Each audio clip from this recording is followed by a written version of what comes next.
Hi అండి, welcome to my channel. ఈరోజు గోపాలపట్నం దగ్గర ఉండే వైశ్యరాజు జ్యువెలర్స్కి అయితే వచ్చాను.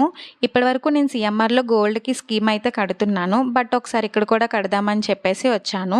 ఇక్కడ ఏంటి అంటే 11 మంత్స్ కంప్లీట్గా మనం స్కీమ్ కట్టుకున్నట్లయితే జిఎస్టీ వేస్టేజ్ అనేది వాళ్ళే చూసుకుంటారు. లేదు మధ్యలో స్కీమ్ మనం స్టాప్ చేసుకున్నట్లయితే జిఎస్టీ వేస్టేజ్ మన అకౌంట్లోనే పడుతుంది.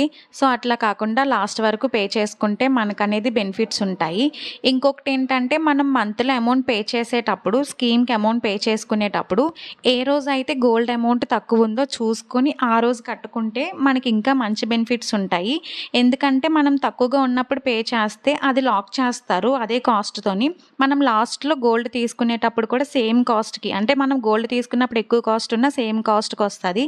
ఓకే అండి, నేను స్కీమ్ కట్టినందుకు నాకు ఒక వాటర్ బాటిల్ ఇచ్చారు. ఓకే ఫ్రెండ్స్, నా వీడియో నచ్చితే లైక్ చేయండి, సబ్స్క్రైబ్ చేసుకోవడం మాత్రం మర్చిపోవద్దు. బాయ్.